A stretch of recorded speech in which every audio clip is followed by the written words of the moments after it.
There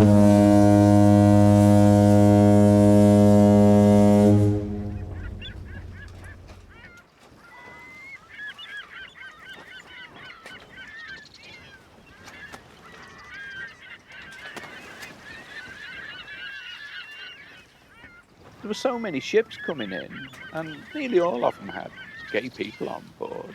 I had a nice little relationship with the cabin boy off one of the Irish boats. He used to look forward to coming to Liverpool. In the old days, there were sailors everywhere. It was brilliant, sex-wise, and the clubs and stuff. We'd sometimes go out, and the big thing was to try and find out if there were sailors around, because that was a dream. There were a lot of gay men chasing sailors, and sailors were a big part of it. I mean, merchant ones as well as royal ones. Yeah, Blue Funnel, Harrison Line, Bibby Line. Foreign visiting sailors, a French ship came in and a shipload of sailors with red pom-poms on their heads, and they were being chased all over the place. In fact, I had one relationship with the ship's doctor. Anybody who came off the ship sometimes were quite happy to take you back on. When the ship wasn't in, there was no party, there was no clubs open, no one could go out, nothing happened. But as soon as that ship come into port, the whole town kicked off again. Well, everybody knows what Liverpool is. Everybody. So, which is quite good. New meat, kind of thing. The city was a major seaport at that time. So from Erculanium Dock in the Dingle to Uskiston Dock in the north, there was a cottage outside of every dock gate. Well, the cottage scene was, of course, the main scene for most people. The only way you could meet gay people was by cottaging. And some of the toilets, what was going, they were like ballrooms. They all had nicknames. One of the first ones was the one at the bottom of James Street on the Gorey, called the Garden of Allah. And that was really busy because the main bus station was down at the pier head and the boats, and so all the people who went to the Wirral and everything. It was always busy, and it was always great for trade. The most spectacular cottages were the Wheel of Fortune by the Playhouse, which was a circular underground place. Famous people went in there, and you never knew who you were going to meet in there. It was one of the busiest in town, wasn't it? And half of the cast from the Playhouse, no doubt. The stations were good. Lime Street station was excellent. Head office. Head office, yeah. Most people. But all these names, because you didn't want to say you're going to a toilet in that street, they all had nicknames. It was illegal, so you couldn't say, I'm going to this place, that place. You'd use the nickname. A lot of people couldn't go to clubs for fear of being seen by somebody they knew, whereas they could have anonymous sex in a public toilet. This Victoria cottage, I've never seen nothing like it in me life. It was like a club. It'd be chocker in there, full of men, all cruising, because they want to cop off. And this night, we're all in there, and everyone's like that, and I just thought it was unbelievable. Next minute, the van's open at the top. All the police ran in, and threw us all in the van. And I was only young, and I was like, I'm only there having a wig. Anyway, this fella who was sitting next to me said, I'm actually married, I went, oh, yeah. He said, I don't know what my wife's going to say. He said, well, you'll have to come clean now, won't you, lad? Well, the police would be hanging around outside, or they would be patrolling with their light on, with big flashlight, on the car. Lots of people used to go there and then end up in the jail, which was round the corner. They used to pick out a couple of officers that knew were gay and put them in cottages to entice you. And then that's how a lot of people were arrested, because they we call it abated people to commit acts, and then they turned on them and arrested them. A lot of people who go cottaging, of course, had a lot to hide, had a lot at risk, and they were perfect to pick off. And so that whole agent provocateur thing used to incense me and upset me, and you'd hear about it so often. If people got caught, I mean, they were immediately carted off, and they would be charged of indecency, gross indecency in a public place. I went out one night and picked a lad up on the way, and going back into Wallasey, we stopped in a quiet lane as I thought, and it wasn't. A policeman came up behind and said we'd been playing around with each other, and that was it. I was taken into police station, into court. Magistrates Court and then Crown Court at Chester on the charge of gross indecency. Some people left the area. They moved to London out of the way because they were named and shamed in the papers, and the press had a field day on printing it. Loved to print stories like that. We constantly heard of people being mugged and yeah, no, there were quite a few people got bashed up in public toilets. The police certainly were quite heavy-handed, and one or two people really got beaten up. But there was not much they could do about it because we hadn't got very much on our sides then. Police in Liverpool in the 60s and 70s were known as the Liverpool and Brutal Constabulary, and they were known as the Liverpool and Brutal. Because they'd arrest people who were doing something like that, or if they were around in a back alley, just bring them out. Yeah, we saw you showing your willies or something like that, and just, accuse them before they've even asked them what they were up to and that. And I do know people who told me about raids on their houses where they would raid places for people having sex. When I first got stopped by the police like 20 years ago, and they didn't know what to do with me because I'd never seen no one like me before. So we can manipulate the police, because what we do is we just come on to them and they shit themselves and they leave you alone. I think that most people were very weary of the police. They weren't all bastards, but the police were bastards. But I'm sure that they would be the first to admit that their attitude to gay people up to 15 years ago was dreadful. They only started changing, I think, in late 80s. And even, some of them then were not very nice. Until nationally, really, they introduced the idea that you had to have warnings before you got round to arrest. My understanding is that the police, in fact not just the police, sort of society as a whole, didn't have anything like as good a relationship with the LGBT community back then as we have now. These days, they have to officially have a united front so that they're gay-friendly. Then there were gay-friendly police and there were gay completely not friendly police, and it just depended who they were, and different police would use things like arresting people for cottaging to boost their arrest rates, but otherwise be quite pleasant. We all look back on the past and hear about things that have happened, and that just makes us all the more determined to move things on. So we've come a long way with the police. They're not as bad as what they used to be. Black Cat was the first gay club in Liverpool. Go back to 1971. I mean, the first place that you could actually drink into the early hours of the morning, and the place where you could dance. But you actually went in a back alleyway, which was a fairly frightening, dark back alleyway, and when you had a key to get in, it was all a big novel experience. We had to creep into clubs, and it was very cloak and dagger. There was none of this sort of queuing up on the pavement in drag and stuff like that. You couldn't do anything like that years ago. It was very knock on the door and wait to be asked in, and you had to identify that you're actually gay. But the great thing about the Black Cat was it was the first place where two men could hold each other when they danced, and the police would come in and wouldn't bother about it. The first gay bar I ever went to was the Spanish House, which was sort of part of Victoria Street. It was a very strange place. It was rough, sawdust on the floor. Very rough. It wasn't a gay bar, it was frequented by gays. If you went to the toilet and somebody fancied you, they smashed the light in the toilet so it was all dark. Never happened to me. The Stoke Hotel was a sort of upmarket place to go where you went and had a drink in a cocktail bar. It wasn't a place normally you went on your own. It was somewhere where you went, perhaps if you'd met someone somewhere else, and you wanted to meet again, but you weren't immediately dashing off to bed.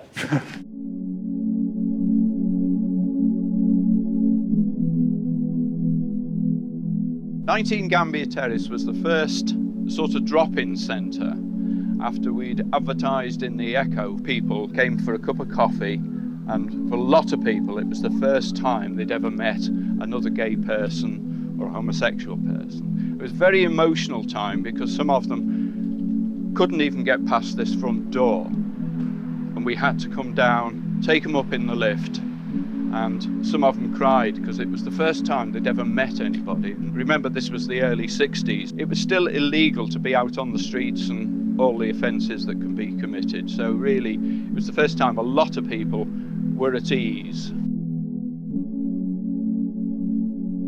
The 1967 Sexual Offences Act came about eventually because of the Wolfenden Report, which had been written as long before as 1954 and had recommended some decriminalisation of sex acts between men.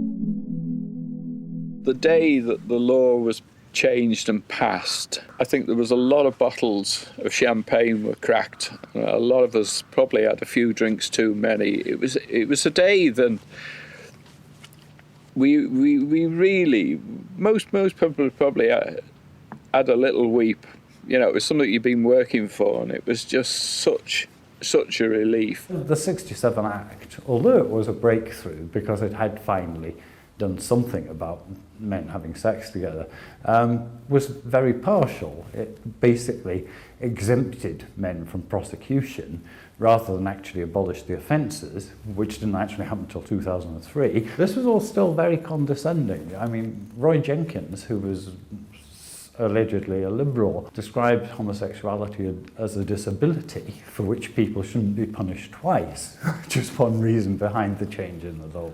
I mean, we were only half the battle then. I mean, it was okay having the law changed, but changing public opinion then, it was going to be another nightmare. There was still the social dimension to it. There was the press who tortured gay people, frankly. There was the church, and of course Liverpool was full of big Catholic families and was controlled by the church. The church hated gay people. There was the police. There was the schools who told you how bad it was to be a gay. The whole thing was a landmark in that it was, in a way, a place for people to start with overt campaigning for something better. The North West Homosexual Law Reform Committee changed its name to the Campaign for Homosexual Equality and took on all the other aspects of equality apart from the law. CHE then spread all over the country. A friend started very hesitantly with just 4 or 5 of us with our home phone numbers taking calls from people who wanted to talk about something like problems. It was like the Samaritans, but for gay people. Barbara Branton was a forceful woman who believed in an inclusive gay community. She was one of the first women to man phones on Friend Merseyside. When people came in, it didn't matter whether they were women or men. She always wore odd socks, and she said that when people came in, they were so nervous and they would be looking down, and she said the fact that she had odd socks made them think that she was vulnerable, and so they weren't too worried about, sort of opening up to her. She was a driving force for the inclusion of women, and she was instrumental in there being a separate women's group in CHE. Barbara had this one-day conference called Why Gays Need Counselling, so they all flocked in to say, we don't. She said, that will bring them in. And it did. I realised after Barbara died, I wasn't the only person who'd lost her.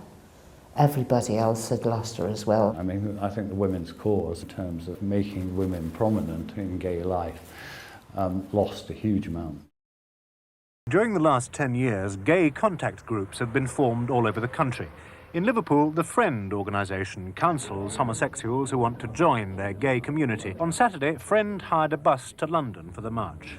One of the prides that I went down to London was on this particular coach, and I actually didn't know we were being filmed for Wales in Action until I actually got on the coach. Half the Liverpool party sat on one side of the coach out of view. The rest were happy to be identified. The journalist had said, one half was so closeted we can't photograph them. In actual fact, they were all bladdered because we'd gone to Harry's in the morning for a cheeky bev. I saw the film later on Wales in Action, and it was really great to see people going down something that was free and quite political as well and community-led. It was just like an amazing day. And going down to London, obviously, it was more kind of cosmopolitan. It was a moment in gay history on Merseyside. I think it was very, very, very important. I liked going in the Bear's Paw, and it was friendly. It was a gay bar. The interior design was tasteful. Well, it was all wood inside and all wood beams and that, because it was a really old pub. Everybody used to say that the Bear's Paw was piss elegant. Never quite knew what that meant, but I think it meant that lots of people came from the Wirral. Gordon was tight as a crab's arse. I always remember we used to have grills because we were a club. You couldn't serve direct to the public. So what he'd done is he just got beads. Like Gypsy Rose lead beads hanging on the back. Like that, you know, shaped like a piano, and just had beads. And all the beads all the way around. You just, yes. Gordon Shearer was I want to say morose, grumpy. Very flash. He was a good looking fella actually, Gordon. He was about 6 foot odd, he was a big fella. He used to be a seaman. Lots of rings and aftershave. Evil Queen, but dead funny. I think he drove a Rolls. You have to give hands up to him because he started off in 1970 when hardly anything was going. He had the Bear's Paw, which was like one of the first gay clubs going. That went for a couple of years. And then he bought Paco's, which he had for 20 odd years. And Paco's I loved, because to me, again, that was quite a clean, pleasant, quite modern bar. And again, I like the idea of you going down into the depths and finding this strange cave with its bizarre design ceiling. Or the torture chamber coming down. I think the first bar I went to was probably Paco's, which seemed like a bit of a dump really, but I think all bars were then. The maddest thing about Paco's was they used to have pictures of film stars on the wall, like Diana Dawes and James Dean and stuff, but they didn't have them in photo frames. They had them in like little, there was red tape, you know, like electrical tape. It'd be odd characters who'd go in, older gay men particularly, and you could sit and have a chat and have a drink. People used to put it down, you say, oh, it's a dive or whatever, but the people in there, there was generally an older crowds in there, and they were so protective of me. It was dead friendly. You could go in there and really enjoy yourself, you know, with the lads, and it was dead friendly. And then, of course, the delight of delights, the jewel in the corner, Monica. Monica was the most amazing person. I mean, for years and years, she was a barman in the Lisbon. She'd get rotten. She'd go out on her break, and she used to drink these little gold-label barley wines. I'd tell her off, and then she'd go, that's it, I'm leaving. Monica and a bun. I always remember the bun, the hair snatched up into the bun, thin and wizened. Probably only about 5 foot and about 6 stone. Monica was olive oil. With the bun and the glasses. She was loved by, I think, every gay guy that went into Paco's, you know. She was like the mother of the gay scene. She had 3 husbands, and she said she killed all 3 of them. She wouldn't take any shit from anybody. We used to get gangs coming down in the beginning, and she'd come down the steps, and she'd stand in the middle of them and said, well, the first punch, you punch me. Said, otherwise, the lot of you out now. She had somebody with a bottle one night. The cottage was in the middle of the road then, in Victoria Street. And she'd make a point of walking to the front of the cottage, to the steps, and shout, good night, boys. And everybody downstairs stop whatever they were doing and shout, good night, Monica.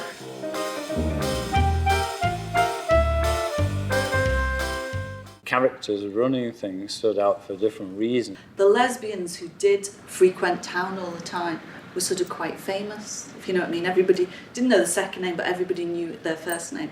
Esther was a famous lesbian, and she presided over the bar in the Black Cat. We used to knock around with Josie Dicko, an amazing gay character, really strong, dead butch, and could knock anyone out. Josie Dicko used to tap dance down them stairs. And he used to tap dance right along the bar. We stand at the end with a gin and tonic waiting for him to finish tap dancing. He really was so graceful. When he was good, he was very, very good. You know, when he was bad, he was horrid. He'd have these rages. One of the oldest men in Liverpool. And nobody had argued with him in the end. And he used to bar them from town. But I did see him at Sadie fight once, in the Bar Royal. That was mad, because I don't know, I was with, well, I wasn't with him, but I was talking to a fella called, we call him John the Murderer, blind fella, used to work for the council, but he found a body in the lake, so he got the nickname John the Murderer. So that stuck with him for like 40 years. But I was just talking to him, and the next thing, he just ducks, and I thought, what's going on? And like, next thing, Sadie and Josie are boxing, but Sadie had thrown a plant pot at him, just like down, and Josie ducked, then John the Murderer ducked, and I thought, bloody hell, the next thing.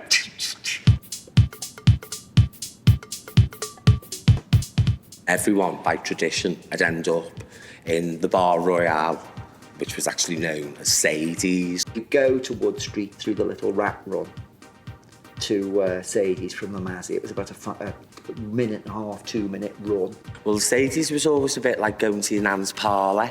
You'd generally hear Sadie before you could see the doorman or the club. He used to hang out the top window and you'd show up downstairs and he'd be looking down at you and he'd be going... You know, like a crow. What? Who is it? Fuck off, you bad. No balloons. And I go, but I'm not a balloon. Let that one in then. He'd open the door, look out, what? And he'd either look out and say, all right, come in. Or you get a bucket of ice cubes on your head. Our best mate who we grew up with, there was me, Sian, and a girl called Rhoda Quigley. And we tried to disguise her as a man to get her up the stairs, past Reg, the doorman. And we put like an handicap cap on her and like got a mascara wand and like done like a moustache and like a bit of a stubble. And we got her about halfway up the stairs. He went, hey, come back here, no fucking fish. He said women to death. The more glamorous the woman was, the less he wanted you in there. Sadie was scary. There's no two ways about it. He was terrifying. Very stocky bloke. I mean, very archetypal sort of jocker to look at.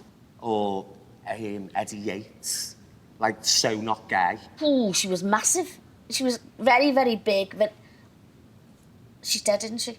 She was ugly. He was monstrous. But you never, ever would say that to Sadie, unless you'd already been lashed out.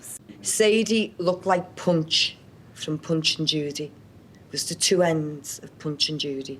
She was like that, and she was like that. Imagine a Bob, Page Boy Bob, wig on me. He used to get sent up, but he could give back what he took. He was a lovely, lovely guy. But there was another side to Sadie. He was a very, very hard man. He had to be known that he could look at himself and he wasn't going to get one over him. Could pick up 4 queens under one arm if they were fighting and throw them out. A complete and utter character that was meant to be. You know, it was meant to be. Harry and his partner Stephen opened a basement bar, which was called the Masquerade. And you go down and hear, you know, booming out the typical disco fare of that period, utter shite. But the excitement as you were going down those stairs, because when those doors opened, your potential lover, your tall, dark man could be in that club. It was all red lit everywhere. It was like an old brothel. I mean, the club itself was absolutely rotten. You have to keep walking, otherwise you're stuck in the carpet. It stayed open forever. It was like the war had never happened. It felt like the British Legion for faggots. He could have been out to make money out of us, and he knew no one had nothing. Say about 12:30 of the night, there was a kitchen part, but he didn't cook meals and stuff. He would make cheese and brawn spam sandwiches for everybody. Some sort of double doors would open and he'd come out with a plate of sandwiches. Do you want a sandwich there? Sandwich. God knows what was in them. I never ate any. Spam, yeah. I mean, cheese on a butty with a bit of meat. It was just like, no. Occasionally put bands on. Elvis used to be in there, the DJ, called Elvis, yeah. He was ahead of his time. There was Sabonga who used to get his tambourine out and dance. And when the DJ equipment broke down, Harry, not to be beaten, would bring down his white plastic Fidelity stereo, stick it on 2 tables, and someone had just changed records.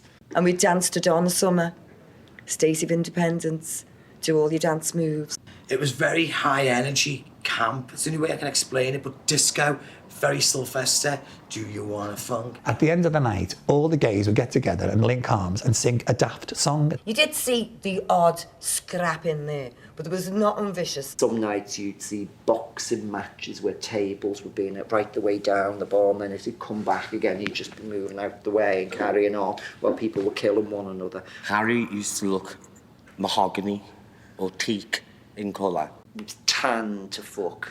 Probably even had a bit of eyeliner, but subtly. He got into taking these tablets that made him orange, carrot things when they first came out.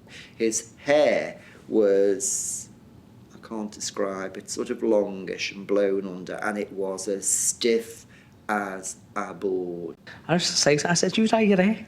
He said, no, I said, you bloody do. His hair was black, jet black.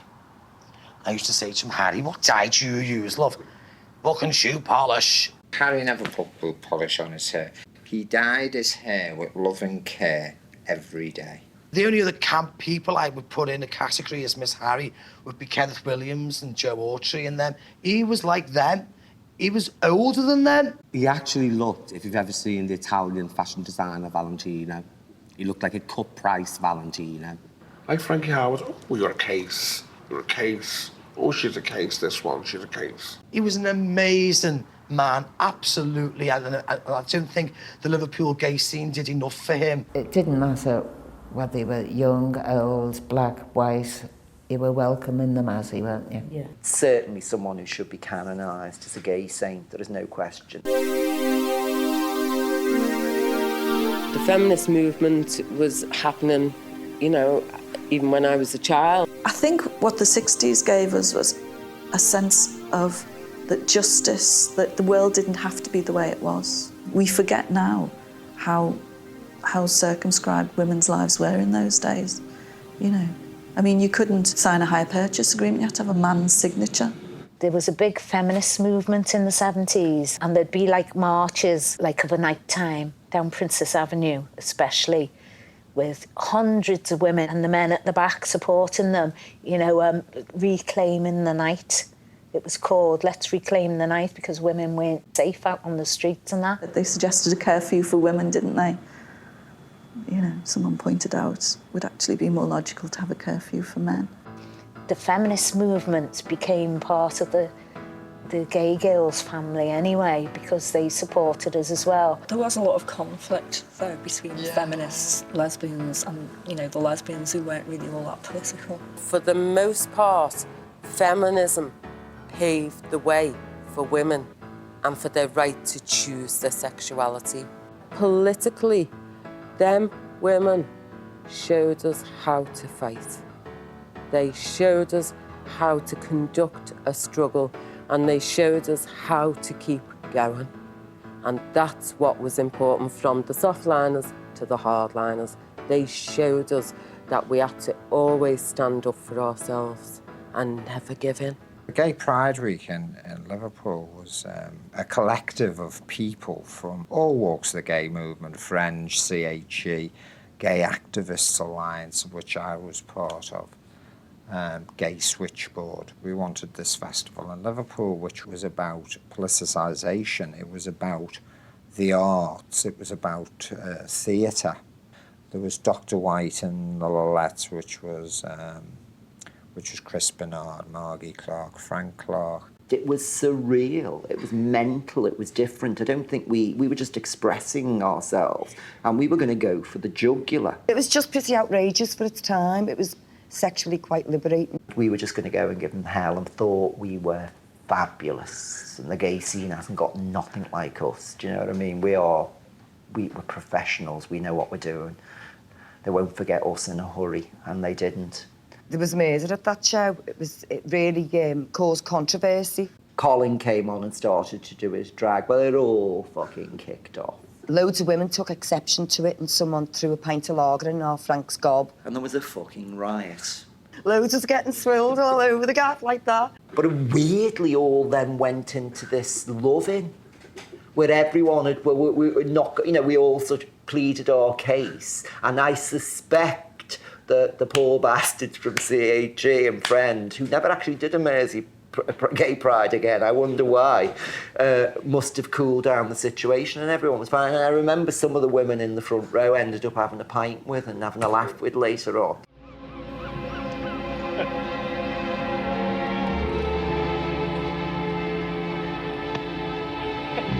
Liverpool! Hello!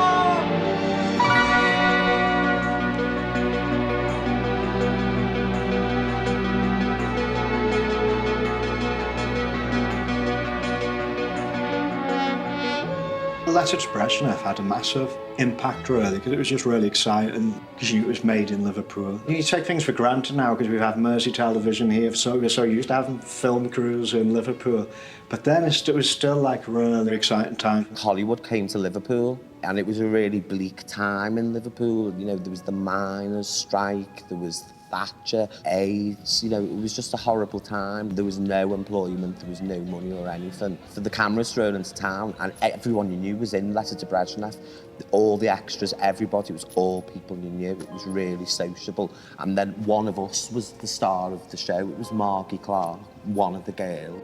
I think because it's telling our story, you know, it's our tale, and that's why people love it, when you can see yourself being represented. Frank Clark was such a brilliant writer, and it's his gay sensibilities as well, because Margie Clark and Alexandra Pig could be. I did read something where he said it was two gay men.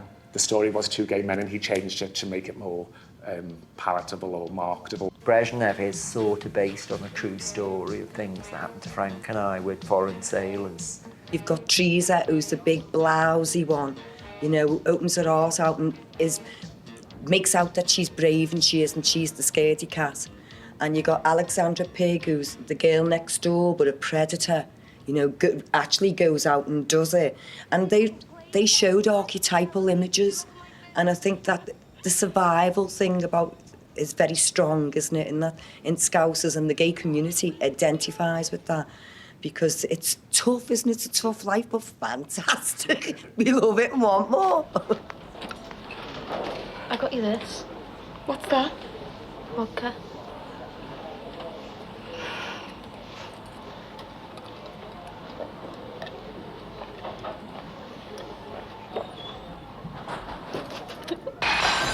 It was a gay film. I mean, everybody involved in it. Not everybody, but all the key players involved in it had a great affinity with the sort of whole gay thing. All were gay. Suddenly you weren't the only person out there, you weren't the only person going to these venues. It was a whole city and then a whole nation who were able to see, you know, what we were as a gay community. And I think that that's why Liverpool gay community has remained so strong over the years, because we had great foundations with those people out there really, really doing it. That was a great time, actually, looking back, that 80s explosion, like Frankie's and Pete Burns, Dead or Alive, Brezhnev. It was a really good time for Liverpool. Holly really worked it for everybody, you know, especially when he brought out Relax, and then it got banned, and so everyone bought it then. I don't know whether that was necessarily targeted at the gay community. I think he was telling everybody else to relax and just get on with it, really. He is an icon of putting gay music out there. Suddenly, I saw people who were pop stars, you know, who were openly gay. So it did change for us as gay people, and our gay rights and stuff like that long term. That was all part of making a huge difference to where we were coming from as a gay community, because we had those people representing us out there and doing a fantastic job, and we're making things happen big time within the music scene and stuff like that. So it was a huge influence. I mean, the likes of Frank Clark coming from Kirby. Kirby's a rough place, and there was Frank Clark going, yeah, I'm gay, easy. And what? I've just made a film. Wow. You know, brilliant. It was amazing, a liberating experience. And then to see yourself on screen in a Hollywood movie that's premiered at Cannes and things like that, in a way, it was an affirmation, an underground affirmation of that, yeah, you can do it. There is life beyond. But again, when those cameras went away, you were still left. You know, it was still the same old grindingly hard, difficult city. The gay movement changed forever from 81. There is now a danger that has become a threat to us all. It is a deadly disease and there is no known cure. Boy, AIDS. Oh, God. I actually swear to you, as we talk, I've got cold shivers going up my legs and up my spine. Because you bury it, you try to get rid of it. I feel uncomfortable now remembering. The virus can be passed during sexual intercourse with an infected person. Kenny, who was a steward on one of the passenger ships, was one of the first to catch AIDS, and it was very quick in the early days. He'd gone in months. In fact, he set himself on fire to finish himself off. If you've ever seen an AIDS death, you'll know what I mean. It's disgusting. It's incredibly painful way to die. People would tell you somebody had died every other day. And I've never been to so many funerals in my life, and I hate them ever since. It was a devastation. You didn't really grow up with death as part of your life, you know, because in the post-war generation, we were all a lot healthier, you know, people live longer. And to have something like AIDS come along where young people were dying. There are no words, really. I think the reason why people can't sort of openly grieve about it, because it was so overwhelmingly agonising. Anyone can get it, man or woman. I remember it coming out and me and Sian thinking, oh, we've got it straight away, but we're gay, so we've got that. And I was too scared to go for a test or anything, terrified. So far, it's been confined to small groups. It's a gay cancer. Everyone's got it. You can catch it off anyone. You've got to be very careful. You mustn't touch anyone. You can't kiss them. You can't do this. You can't do that. Because the incidence of HIV was high in the gay community early days, that added to prejudice. It was painful because it was a total and utter lack of understanding, let alone compassion. It was compassionless because people viewed it as something they'd brought upon themselves. The stigma that was attached to it was just like, you know, abhorrent. But it's spreading. The thing was, you suddenly got this whole thing of we are dirty vermin carrying a dirty disease. The view was, oh, this'll stop them, and you know, they're getting what they deserve. It sort of put this dark cloud over the gay scene where straights were concerned. It was them and us, which we'd been trying to eliminate for years. So protect yourself. And read this leaflet when it arrives. If you ignore AIDS, it could be the death of you. People were like that, worse, they were treating them like lepers, you know, and my friend Eddie got into a fight with someone over it and bit him. It was all in the front page of the Echo. A guy with HIV's bit me and all the rest of it, you know, and it was horrible. Horrible what gay people... I mean, I even know someone who couldn't even go in their own house and have a cup of tea off their own family in case they caught it off a cup. But that's how they thought. You can't blame them for what the government made people think, because it was their fault for showing things like that. They never did it in an educational way, really. They did it like we were to blame. So don't die of ignorance. Well, we all believe the shit that everyone else believed, but I think a lot of the older heads, probably the very people that we've been talking about, the lovely people, got an angle on it and were getting the message out through the grapevine, if not through the official channels. The message was coming out. I do seem to remember we heard pretty quickly that, in fact, it was transmitted through blood and ergo sperm. So lots of bum holes were kept shut for a long time, I can bet. The world went berserk. It was a terrifying few years. A big generation of gay men of my age and a bit older all died. You know, it left a big gap. But it galvanised the gay community. Because if you haven't got each other, you've got no one. We lost very dear, close people. I have a little picture in my house, and I know that 1,000 other people in Liverpool have a photograph of Brian King, who we lost through HIV.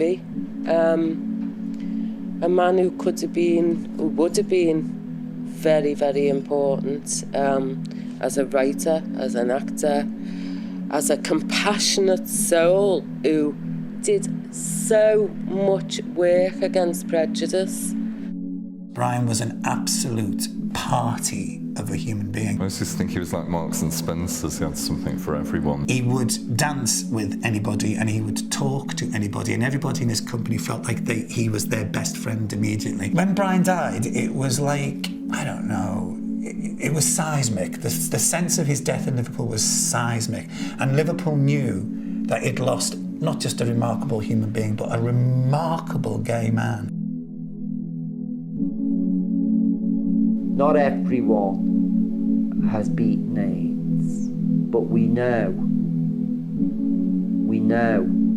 that we can and we must.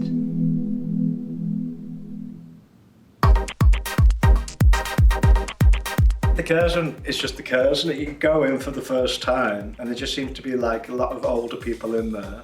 Sort of a soft porn playing on all the telly screens, which at the time you've never really seen any, you know, may as well be hardcore porn, because you're only sort of looking out the corner of your eye anyway. The Curzon, gay porn going in. So you'd be sitting there with a drink, and then you know you'd look up and you know someone would be like, you know, having a wank or something on the telly, just be like, oh God.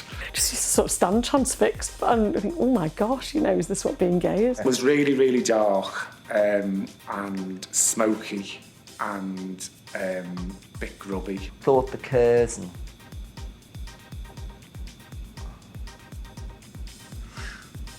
For me, art goes with being gay.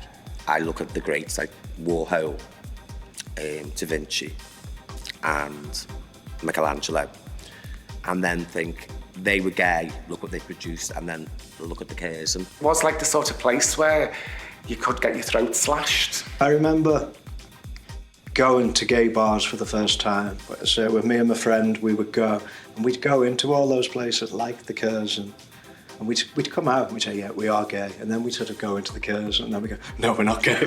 No, we're not gay. The toilets were a bit of a bit of a worry. Wondering if you were going to have to use a snorkel and a wetsuit and very large waders before you went in. The Curzon in its day was the place where if you wanted to cop off, you know that you could go there and there'd always be something available. I just remember one day this fella, I was about 22 or whatever, and he must have been about 50 or something. I think he must have had his eye on me, but he followed me in there, and like his opening line was, are you butch or bitch? I mean, it does at first seem like one of the most intimidating places in the world, but as the years went by, I did actually really grow to love the Curzon.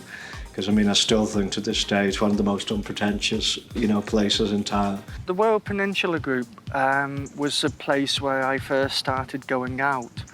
I'd recently come out of the army, and the Wirral Pen was the only place on our side of the water that you could actually go out. It was part of the gay scene, and they accepted transvestites. And so I started going there on a regular basis. They didn't discriminate between gay, straight, bi, transgender, transsexual. Everybody was welcome and everybody came. And it was just nice to be accepted as a female, even though at the time when I was dressed, I didn't look very female, but I tried my best and had some very nice compliments off people. We used to have dances there and sandwiches and bingo and stuff. In fact, Paul O'Grady still asks today, are we still doing the bingo? And I think that has been my greatest triumph of enjoying those, because I do like to be on the stage, and I did like emceeing these. But that group, every couple of months, used to hire out the ballroom. The Hotel Victoria Ballroom in New Brighton. They would bring busloads of people. I mean, 48 transvestites on a bus from Sheffield in the car park was just a sight to behold. And to have such a good gay event on our side of the water, on the Wirral, it was not known. And Philip and Margaret who ran it, they did the best job.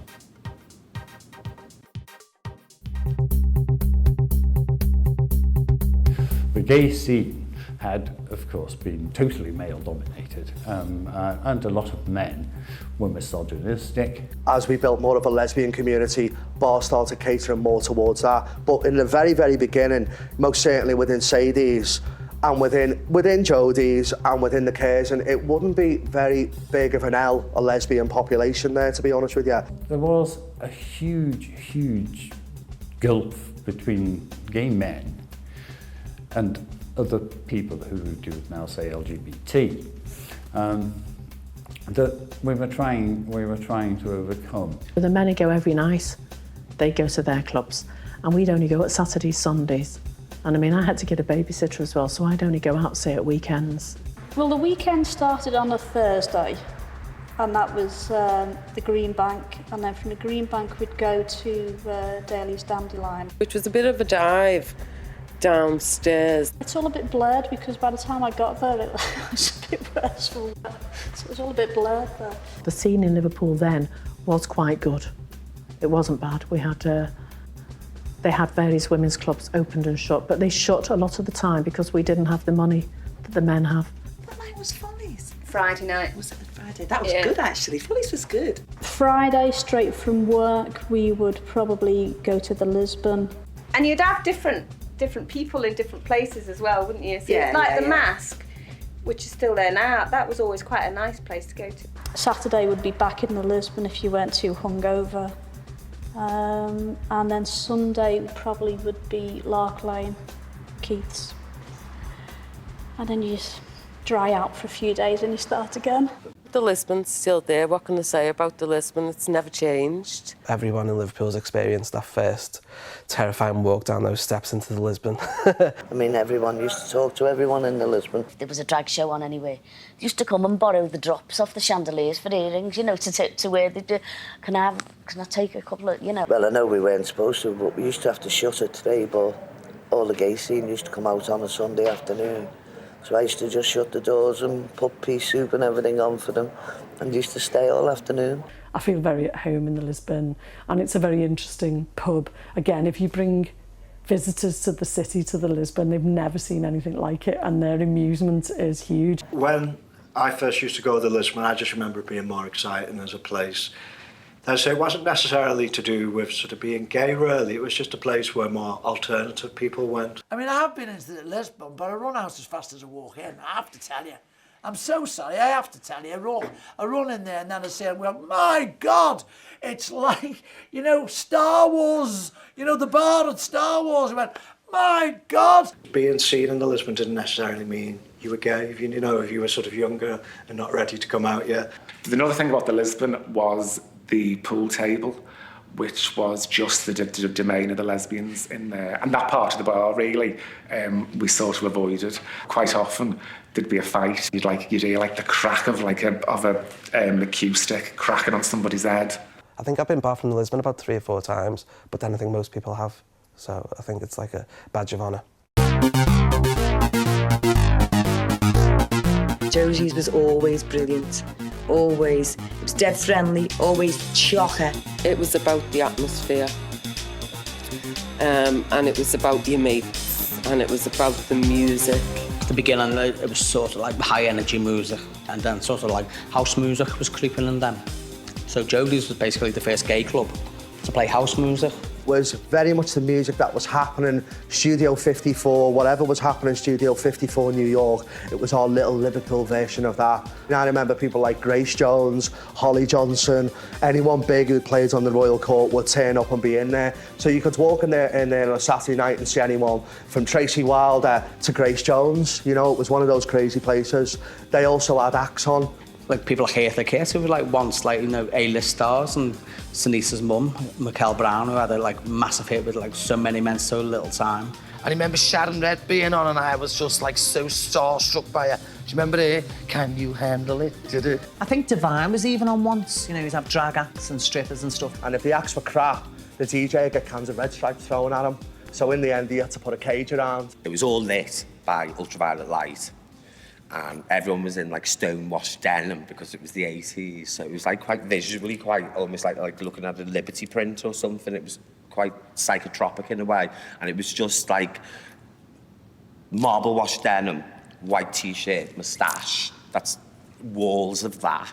Jodie's was the worst door you could possibly work on, because there was obviously here's the door, there's your pavement, and you had about 5 or 6 feet. That's all. And then this flight of 17 or 18 steps. There was one floor where there was a bar and people, sorts of tables, people mingling, and you looked down. There was like the middle was cut out, and you sort of looked down. It was like a balcony onto the dance floor below. Bit of a shit tip, to be honest with you. I remember where we particularly stood was the pool table underneath the toilets, and there was all bin bags on the ceiling, and we'd be dancing away. It was the drug culture then, so perhaps we'd be a little bit high, and we'd be dancing away, and there'd be all this water dripping on us, and we'd be like, oh, this water's lovely. And like, as you went upstairs, we suddenly realised it was piss coming down us. One night I fell down the stairs in there.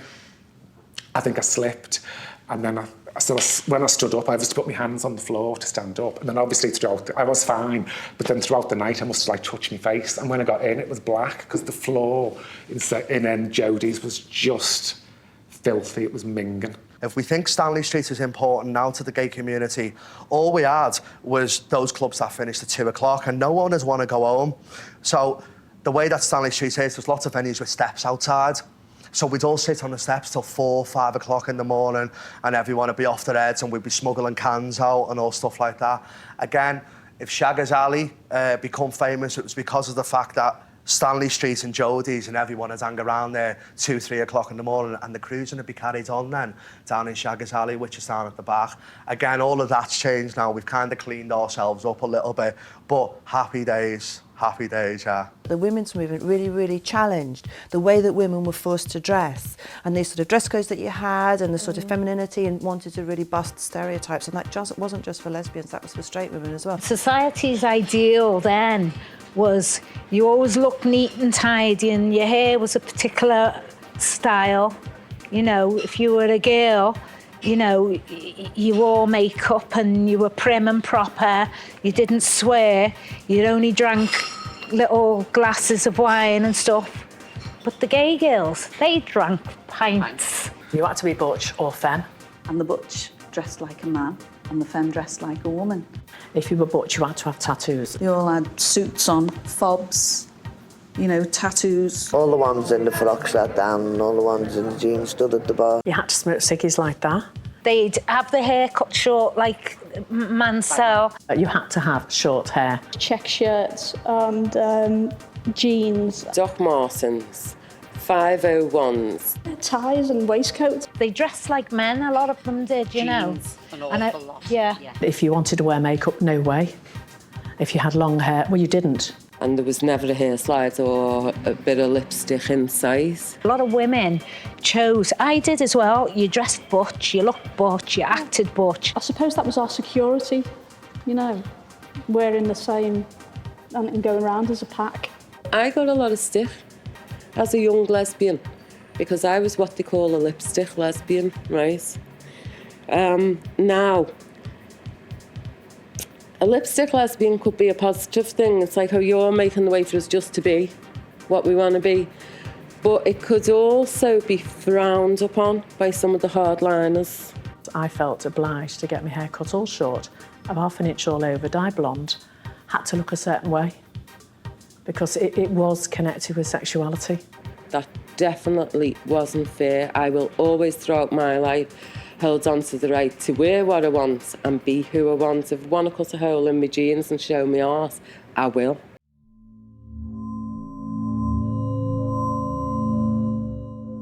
The year was 1988, and I believe it was the 8th of July that there was a bill being read in Parliament, which was very negative for the gay community. Clause 28 was an evil, nasty law that was brought in by Margaret Thatcher in the 1980s to stop councils promoting homosexuality in schools. They wanted any reference to homosexuality to be kept out of the classroom on the basis that it would corrupt children's minds. You were not allowed to identify anybody, even in history, as being gay. There was a certain amount of ignorance because you weren't quite sure what you could discuss and what you couldn't. So if you were talking about music and algebra, you were not allowed to say that Peter Pears and Benjamin Britten were an item.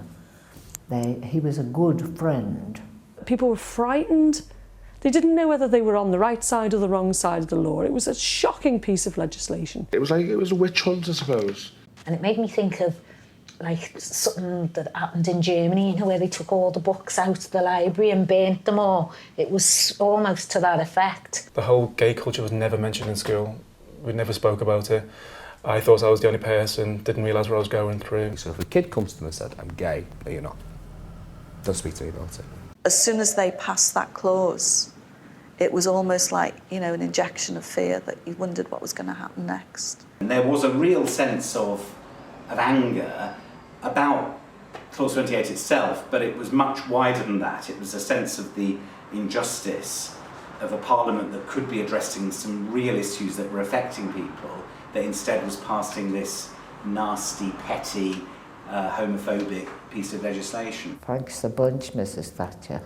Can you imagine what that did for the slightly 50-50 homophobes? They became 100% homophobes. They're going to interfere with our kids. They're going to affect our children.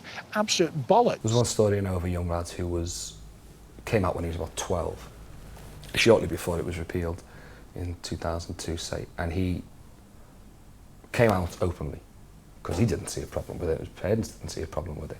But the school told him that he wasn't allowed to get changed for PE with the other boys, because it was a direct breach of Clause 28, that it was illegal for him to do that. So we had to get changed with the girls. It was basically, it made you feel like you were a second, third class citizen because of your sexuality. You couldn't have a relationship or break up and tell anybody. You had to keep it all to yourself. It was all completely quiet. It was like hidden. It was like, because I would have got sacked, or I certainly wouldn't have got promotion. We're going to have a return to this horrendous cycle of hate and fear and mistrust, lives being drastically affected in a negative way. Misery, horrendous misery, when there was just no fucking need. I simply can't forgive that moment in time because it was brutal. I mean, beyond brutal. Don't get me wrong, there was an absolute wonderful sense of collective organisation against it. I sat in a living room one day with 3 other women, Colette Power, Sandy Hughes and Libby Gallagher, and we were talking about Clause 28 and that we had to do something about it. I try to persuade people, don't talk about it as in political theory and political statements, because you don't really win through people who are not lesbian and gay. What you want to do is actually say it personally. Why should I be a second-class citizen? Why should I be hidden? And we ended up with 3 venues: Unity Theatre, Midside Trade Union Centre, we had the picket with the stage in it, and we had the picket rooms where we put all the stalls and information and stuff, and Hardman House, where we had a big ball in the night. So we actually arranged for gay and lesbian couples to go and visit the councils we thought may vote against our opposition to Clause 28. And they lobbied them. And that had a really profound impact. And we made our opinions very clear through bringing politicians up to speak, bringing acts from all over the country. I think ours was one of the biggest responses to Clause 28. We actually got a phone call from Margaret Thatcher's office to complain, how come Liverpool, with all its history of religious tradition, we were the only council that opposed Clause 28 unanimously. We were approached and we said, what can we do? And we're just a gang of girls, you know what I mean, having a laugh. So said, oh yeah, let's do a little show. And the Everyman had done a show which had some habits in. They were like the tea towel nuns. So we threw those on. They're like kiss curls and things coming out and big eyelashes. And we did this like little protest thing. We believe to this day that we made some impact. You know, it didn't stop that bill going through and stuff, but it did make an impact. I was left with the feeling that actually our community, particularly here in Liverpool, particularly all the people who aren't gay or lesbian or trans, they're pissed off. And that was really important.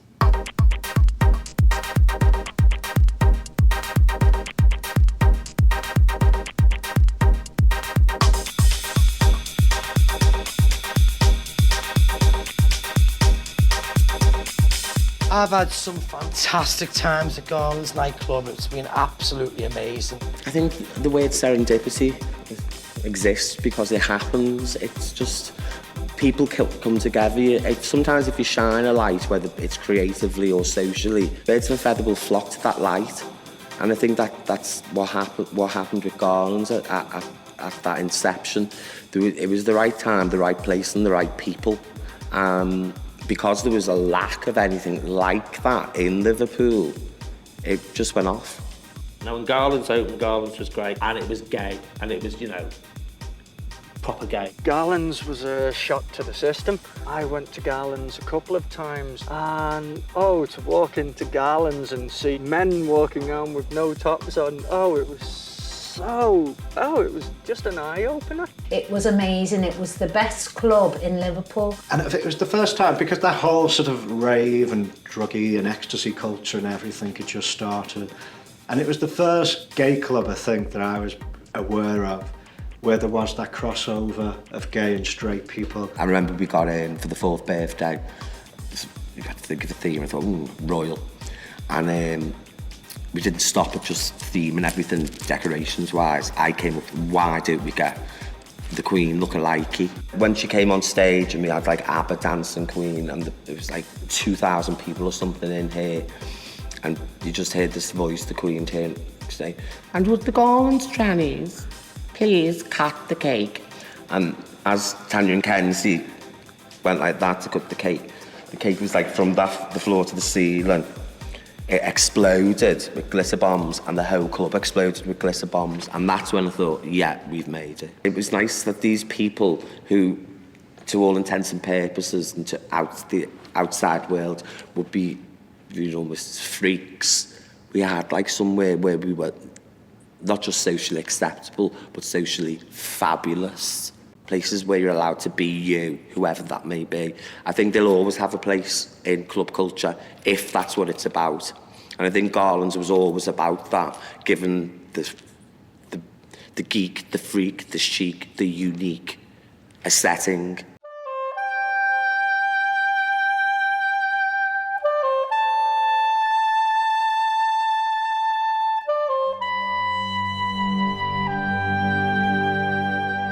We got like a letter or something off the ferry company, would you like to hire it for a charity or something? I just thought, what a brilliant, brilliant idea. And it was the first year of Garland's that summer.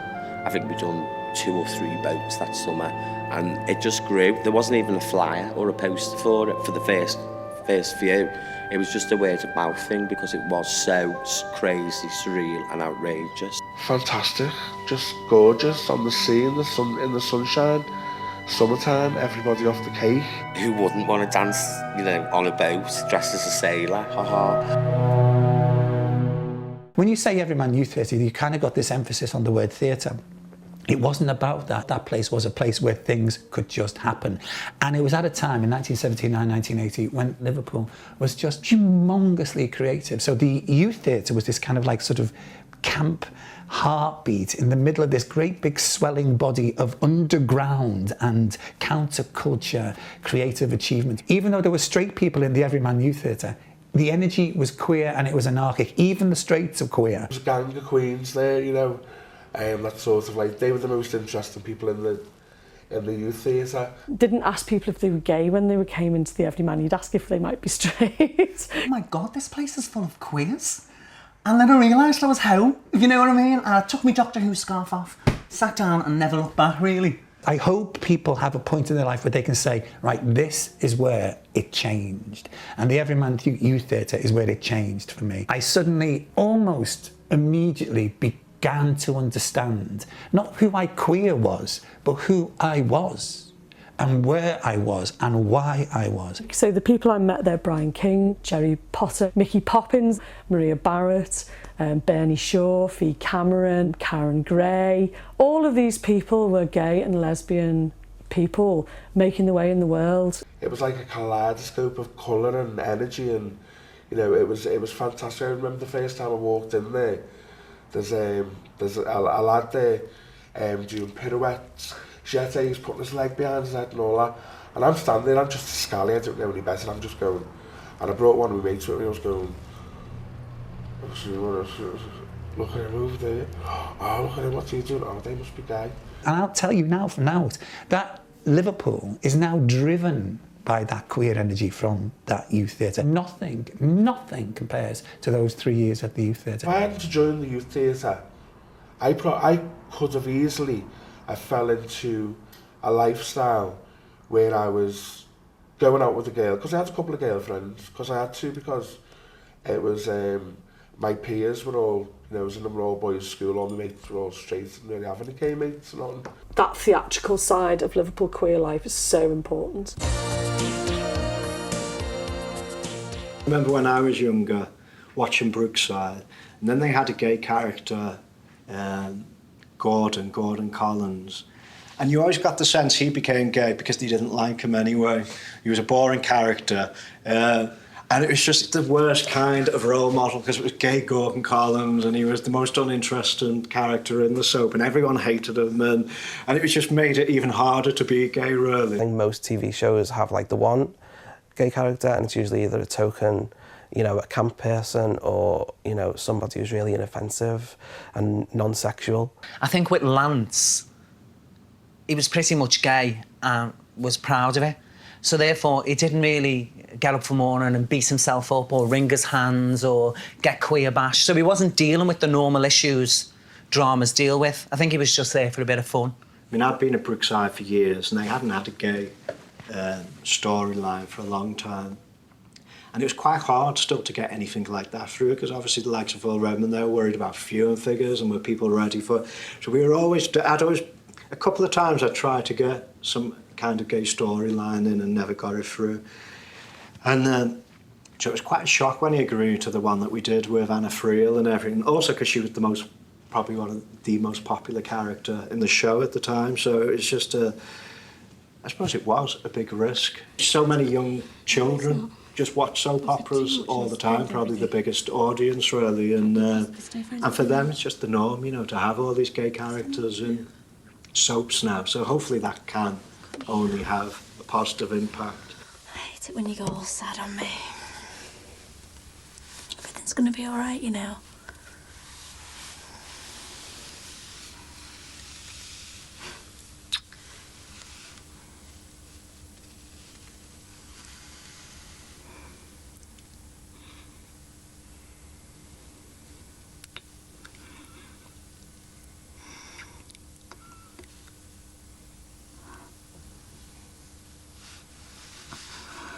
Well, we haven't been struck by lightning yet.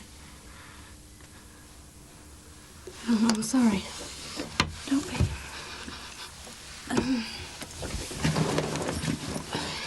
I better go.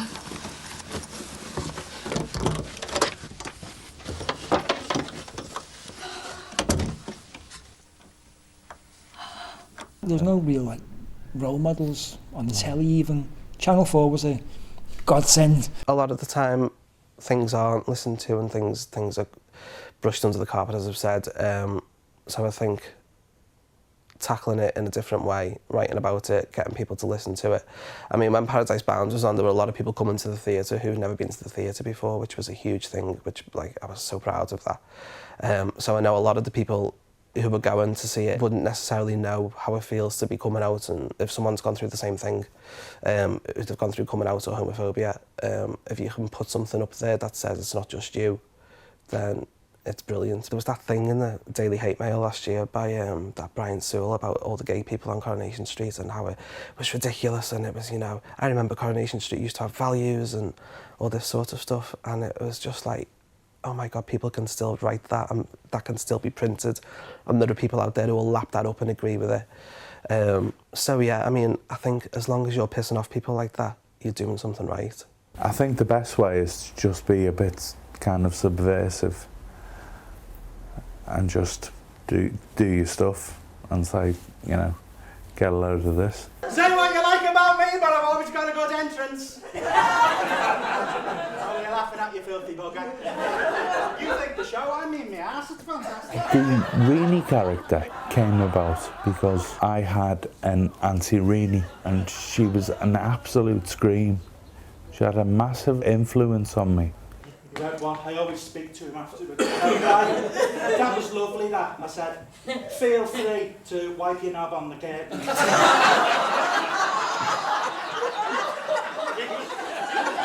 I am very outrageous and cheeky, and I think I can get away with it because, you know, when I do Malcolm and stuff like that, you know, I am a gay man. I'm a gay man, by the way.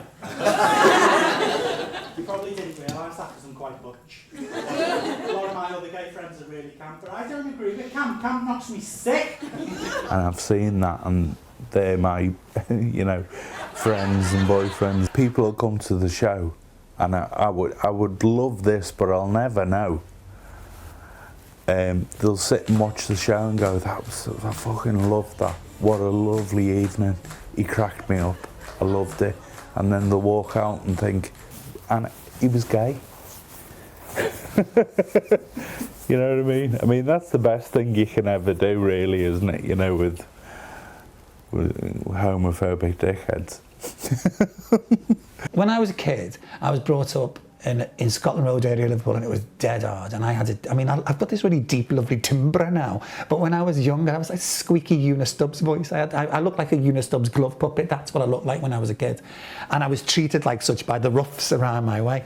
And so I was always told, your voice is too gay, your voice is too gay, it's too girly, you talk like a girl. And I think Chloe was that girl's voice turned into a kind of man-woman. So when Chloe came out, there was this raging sort of torrent of eloquent gorgeousness that just had to happen. So Chloe Poems was in effect a beautiful sense of my anger. She came from a completely unrepressed place, so that's what made her freer than me. She wasn't bullied. I was. Chloe wasn't. She wasn't told to shut up because she was too camp.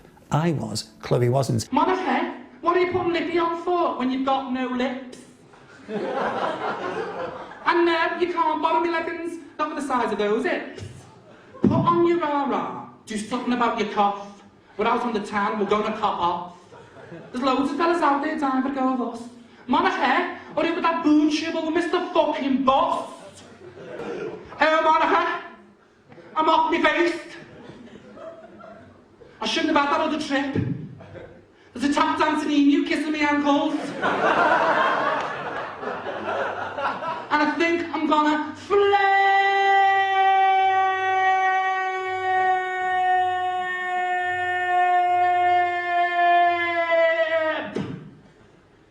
She was free. That's what a character does. That's when you adopt a character, when you adopt a persona, that's kind of where I think most people are working from. You're not nailing it down to real life. It comes from a spiritual place where you can actually soar, you know, and I think Chloe did that. Oh, Monica, is it always going to be this way? When I was a kid, I was told that if I was good, then the world would be mine. Well, I was good, Monica. And I've got none to show except for a list of petty crimes. And a friend worth her weight in gold. Monica, I know we'll still be mates when we get old. And I don't really care if at the time being nothing's for you. Because for the first time tonight, Monica Mulligan, Coral Pink does go gotcha me. She was a brother. She was the Gingham Boudica. That's what she was.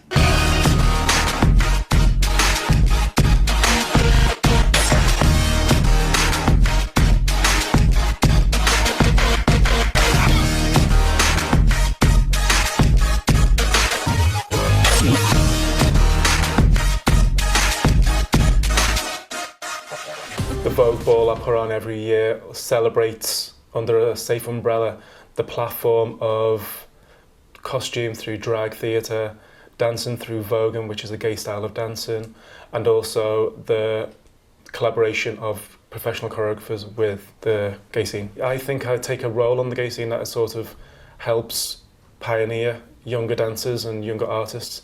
So I've sort of shifted how I perceive myself within the LGBT and try and give it a good, strong role model. So with talking to anyone, I always think about and also reflect about the work that I do and see how I can support the gay culture in Liverpool. A lot of the time, LGBT issues have been sort of brushed under the carpet, but through the arts you can do your thing. You can be who you want to be and say what you want to say. Love that, isn't it? Do you like that? Very trendy for me, that. I'm down with the kids now, I'm retro cool. I was going out to G-Bar maybe 5 years ago, and I've been singing, so I was wearing a fedora and a waistcoat and a pocket watch, and I looked like Dick Tracy, I looked like a 40s detective. And as I was coming out to G-Bar, a little bit tipsy, these two fellas come to one side of me like that, and they were getting gabbing away, talking a bit of crap. And one of them went, "Watch out, he's gay." And I said, "What do you mean by that?" I said, "I'm also 6'1". I've also got blue eyes. What's the issue with that?" And they started crowding me. Now, my dad was a jiu-jitsu sensei back in the day, so I picked up little bits and bobs. So as they crowded me, I threw one of them over, he threw a punch in, I threw him over my shoulder, at which point all the door staff from G-Bar come legging it down. But as it turned to look, there was a crowd at the far end of the alleyway going up to G-Bar. And as essentially what they'd seen is walking past, they looked up an alleyway, and there was a detective from the 1940s beating two fellas up, throwing them over his shoulder into the bins and all that. So that was, I suppose it was a laugh for them, but it wasn't much for me. You do get homophobic abuse all the time, especially if you're dressing like this and you venture out from the gay scene, the more straight you go to, you do get things said at you. Occasionally you do get the bottles thrown at you. Being gay was about who you fell in love with.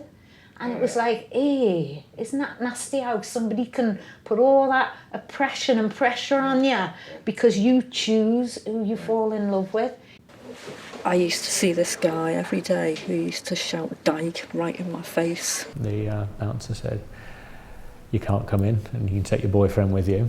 I have been on the receiving end, rough end of it, kicked my ribs in and stuff. And I was queer bashed in Liverpool, and that was hideous. And it's hideous on so many levels because the guy who queer bashed me was like sort of copping off with me, and then he battered me to a pulp. I suppose I was attacked when I was 16 just for being gay. I didn't realise at the time I was obviously exuding gayness, and I was just minding my own business, just walking along the street, and this group of lads came along and started punching me. A man came out of the pub and started walking towards me extremely quickly.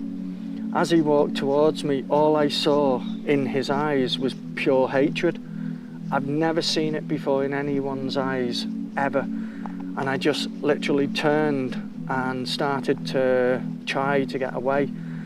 And the next thing I remember, I woke up 6:30 next morning in the Royal Hospital in Liverpool. Nelson Asu was a good friend of mine. He was a good friend to a lot of people. He's my little baby. He lived over the road from me, and, you know, I'd see him all the time. He was my only really gay neighbour that I've had. He was a loner as well. He always wanted to go out by himself and party hard, get up to mischief and maybe get into fights, whatnot, you know what I mean? But there was one incident that he went missing, and he went missing for 3 days.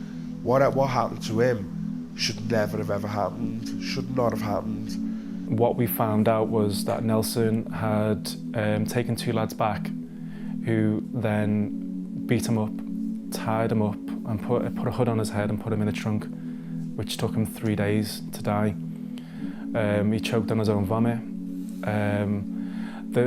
It shook the gay scene completely. We all went to feel it was horrendous. The impact it had on the family, people in the family died of a broken heart, his mother died of a broken heart. It was just horrendous. And it could have been anyone, but it shouldn't have been Nelson. Because he was sort of like, I think if he was still alive today, to being like either a singer or a dancer, or he'd be in the mainstream, he'd have made something of himself. Because he was a talented lad, do you know what I mean? Michael Causa was an 18-year-old Liverpool lad. He was openly gay, and he went out on a night out with a group of friends one night. The actual outcome of the evening is that Michael Causa was kicked to death. He was set upon by a group of people. He was homosexual, he was out. He was proud, and because of this he died. The Michael Causa murder has got to be the one thing that's happened in Liverpool recently that galvanised everyone into action. I think we were all just so shocked not just by the murder, but by the court case afterwards. It almost gave the single that somehow murdering a gay or lesbian in the city is somehow more acceptable than murdering someone else. The sentence, I think, sent out totally the wrong message, and that disgusts me. But next tonight, the candlelit vigil attended by thousands in Liverpool in support of a trainee police officer who was beaten up in an alleged homophobic attack. Yeah, the boyfriend of James Parks led the silent protest, which has been described as a huge show of solidarity for the community in the city. Leading thousands in a stand against homophobia. Tom Downey lit the first candle at last night's vigil in Liverpool, his feelings echoing the sentiments of all those who gathered. No more homophobic remarks, no more homophobic attacks. Let's cut it all out, let's stop it. Those who hurt James, let me tell you, you hurt every single one of us. Councillor Steve Radford was Liverpool's first openly gay politician. He told the crowd not to accept any kind of prejudice. Well, ever since the attack on James, different communities within Liverpool have united with one message, that homophobia will not be tolerated. The James Parks event, that was when anger kicked in. So I think everyone had had horror. So you go from horror through to anger, and that was the enough is enough. When something like that happens, I think we all recognise almost immediately as a scene that something absolutely inhumane has happened, and we can look and say that isn't about us. We didn't do that. I think that's the most important thing about this when things like this happen, is we didn't do that. And we have to look at what did that and why it did that and where that comes from. It's like what you can do, you're just going to sit back and let people do that. Or you can do something. And I think doing something is the most important thing. There are still those terribly ignorant, probably themselves maladjusted and dysfunctional people out there, in small quantities hopefully, who will still attack a gay man or a gay woman because of their sexuality. But that will go, and I'm sure it will, perhaps not in my lifetime, but people will become more educated, more understanding, and rightly so. There is more acceptance, but I don't think that we can become complacent. People shouldn't stop fighting though. We're not nearly there yet. If you look at society and sort of weigh it up, it's not nearly equal, and that's what it needs to be. Liverpool Council and the police and various other organisations have fought to try and get rid of it. Now you're meant to report it as a hate crime as soon as anything said. Well, that's what I do now. Anyone says one word to me, you're queer or anything like that, I'm just on the phone to them. Can I get the police here and arrest these, please? Sigma is the unit which exists within all of our police areas, and they investigate all hate crime, be it racist or homophobic. When we looked at the hate crime stats, it's teenage boys who are the perpetrators of homophobic attacks. There are real reasons why people are homophobically attacked, really deep-rooted, disgusting reasons why people are murdered or why people are beaten up, and that's because we have still in our society a patriarchal notion which is absolutely still out of control. And unless we sort of really address that, we will never ever get to the bottom of this, because that's what it is. It's men think men genuine, not generally, but the men who do that genuinely think they have a right to do that. It's a city that's dominated by 2 football stadiums and 2 cathedrals, so you're sort of sandwiched between masculinity and religion, which neither of them have got really a good track record with LGBT people. The main obstacles that the LGBT scene and every other scene across the country, throughout the world, has had to get across is ignorance. That's it. And I think it comes down to education. You have to, without education, you don't have anything. And you can only really educate yourself. You know, you can lead a horse to water, but you can't make it drink. Our teachers, our parents, our families, our friends, our neighbours, anybody who has influence in our life, let's influence them, let's challenge them. Say, this isn't right. There was a report that came out must be about 10 years ago now, that said that Liverpool wasn't a very safe place and that people like us didn't feel safe. And I think it crystallised a lot really around those two young men. From the Stormbreak report in the sort of mid-2000s, when Liverpool was characterised as being an extremely homophobic place to live, I think it really shocked people into action. I think the events of the last few years have forced it to be more open, and you can see that by the way Stanley Street's gone. Got the rainbow flags on some of the on the street signs, a visible expression of gay identity. Which says to anybody who knows what a rainbow signifies, this is somewhere where you can come, where you can hang out, where you can feel safe, where you can not be nervous, where you know there's some fun to be had. On the whole, Liverpool is a very accepting city of all people really, not just LGBT. If you're gregarious and challenging, then Liverpool will love you. That's what it will do. And so the big queens get an easier ride than I think some of the other queens. I love the Liverpool laughter, you know. There's just, you go out on the scene in Liverpool and it's raucous and funny. Sometimes it's kind, sometimes not so kind, but it's never boring.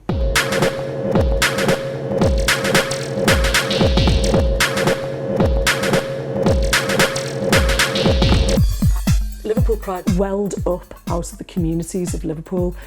It wasn't an organisation that formed to put on a pride. It was a cry from the community, and then some people getting together to try and answer that cry. The word pride is being proud about being gay, and Liverpool, through its history of homophobia, does need pride, I think, more than any other city. Pride, while it is a very recent event in our history in Liverpool, is massive. I mean, it's huge. You know, there's not many cities that have such a strong LGBT festival like that. But I do think that first Pride, when we didn't know who would turn up, we didn't know whether it'd be 3 men and a dog, and eventually 21,000 people came to that first Pride in 2010.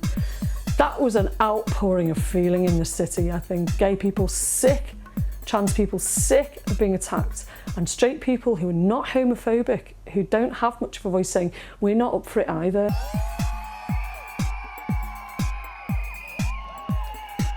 Liverpool's gay scene and trans scene, oh, they came out for a party. We walked through the pedestrian shopping area, and all the grannies came out of the shops and stood and cheered and clapped as we walked past. So we came off the plateau, turned a corner to go down the hill, and I'm not kidding, there were thousands of people. And I will never forget it. And we marched past the town hall, which was flying the rainbow flag, which was a hugely significant moment. Very famously, I cried all the way around, pretty much as I'm doing now, because it was just the proudest moment. Proud for us as a community. I'm proud of Liverpool. When we were marching around the city, and you know, young lads, you know, they might look like scally lads and that, and they were all applauding as people were going through the streets, and it was fantastic. And the Lord Mayor danced with the drag queen along Dale Street, which was tremendous. I was photographing around there, Stanley Street, and I sat down on the wall by the solicitors, and I started crying. The reason why I was crying, I was thinking that everything had gone in the last 40 years on the gay scene. What I've seen, all the older gays who are not here anymore, the gays that I knew who committed suicide, the gays that I knew who died of AIDS, the gays that had to leave Liverpool because of homophobia. And I realised it's a fantastic place to be. The whole of Liverpool came together that day, and has done the first Saturday of August ever since. One thing that'll be with me for the rest of my life. What I saw, 20,000 people plus down, everyone, I said, no one can touch me now. You cannot touch me. You cannot touch me. They can't bloody well touch us. Now I think it's the best time there has ever been so far to be LGBT in Liverpool. I think for me, we're sort of standing on the shoulders of giants, really. You haven't just invented the wheel, you know, there have been people there before who've done certain things and been quite groundbreaking, you know, especially at a time when being gay was a criminal act. The problem that maybe some of our younger LGBT community don't get is actually understanding how those in their 60s and their 70s and their 80s suffered, and they suffered hugely. It's easily forgotten what the struggle has been, I suppose. Over a period of years, people forget, and it's not they forget where they come from. I think what it is that time just heals, and it's good to be kept in the loop about what's gone on, where we've come from. Go and sit there, listen to these people's stories and what they've been through to get you where you are now. I think you have to learn from history, otherwise you're doomed to repeat it. There's the possibility that could happen again. You know, you're not assured of having this great open gay lifestyle. Attitudes have changed greatly, but my word of warning is don't let it slip back, because what we have now can go. You know, we've got to keep ensuring that we make safe spaces for ourselves, and that's in buildings, but also in people's ethos. You know, that if you have a safe and thriving LGBT community in your city, you've got a safe and thriving city. Because if it's safe for us, it's safe for absolutely everybody. My advice to young gay people and to anyone is, you know, treat people with respect and you get respect back. Do everything you want. Hate no one. Try and keep it in moderation. I think if you was coming out on the gay scene now, it's fabulous that there is a gay scene there to welcome you. You know, that's really healthy. Enjoy your life. Do not let anybody tell you that what you're doing is wrong. Be yourself. Stay true to who you are. Just enjoy it as much as you can and get as much as you can while you're young. Because when you get old, nobody wants you. I know. I want you. Oh, thanks. It might be still difficult, but at least you'll live a little bit further ahead than we ever were in the 60s and the 70s. Just keep a steady head on you. I know it's difficult when you've had a good night out, and make sure you have safe sex. I can't stress that enough. I tell these every night in here.